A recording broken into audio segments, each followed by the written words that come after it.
Ngozi sat quietly on the edge of the bed, staring at the crack in the wall that had been there for years. The house was silent now. The children had all gone to school, and her husband had left earlier that morning without saying a word. 12 years of marriage, 5 children, and yet she had never felt more alone.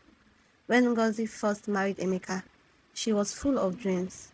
She had studied business administration and once imagined herself running a successful boutique. But when their first child came, Emeka said gently, "There is no need for you to work. I will take care of everything. Just take care of the home." She believed him. At, at first, it sounded like love. Then the second child came, then the third child. Before she knew it, 5 children filled the house with laughter, noise, endless responsibility. Ngozi woke up every day at 4:30 a.m. She cooked, cleaned, prepared the children for school, washed clothes, helped with homework, stayed up late to make sure everyone was comfortable. But somehow, it was never enough. Emeka began to change. "You are just a housewife," he would say whenever they argued. Sometimes he refused to give her money for the house. Sometimes he insults her in front of the children. Sometimes he stayed out late and returned with anger in his voice and contempt in his eyes. "You contribute nothing," he once said coldly. That sentence pierced her heart. Nothing. After all the years of sacrifice, after giving him 5 children, after putting aside her own dreams, that night, Ngozi cried quietly so the children won't hear her.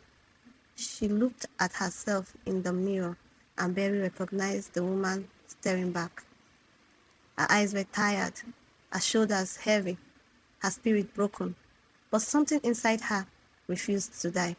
One afternoon, while the children were at school, Ngozi sat down and opened an old box she had not touched in years. Inside were certificates, her business administration degree, her old notebooks filled with ideas, her dreams. For the first time in years, she felt a tiny spark of hope. "Maybe I can start something," she whispered to herself. The next week, she borrowed a little money from her older sister. With that money, she bought a few pieces of ready-to-wear clothes from the market. She started selling them quietly to neighbors. At first, she sold only 2 pieces in a week, then 5, then 10. Her customers loved her honestly and her eyes for beautiful clothes. Slowly, word began to spread. Within months, Ngozi was making her own money. It was not much, but it was hers. For the first time in years, she could buy something for the children without begging. She could replace the worn out clothes, bags. She could pay for extra lessons. Most importantly, something inside her began to heal. Her confidence returned, her smile returned. The children noticed. "Mommy, you look happy these days," her youngest daughter said one evening. Ngozi smiled and hugged her tightly. "Yes, my love," she whispered. "Mommy is remembering who she is." One evening, Emeka came home and saw customers sitting in the living room choosing clothes. He was shocked. "What is going on here?" he demanded. Ngozi stood tall. "I started a small business," she said calmly.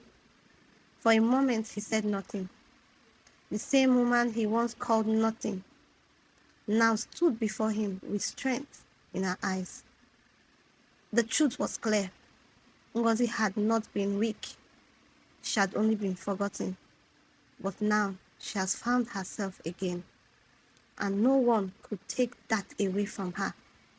Because sometimes a woman does not need to escape her life to be free. Sometimes she simply needs to remember her worth. And the moment she does, everything changes.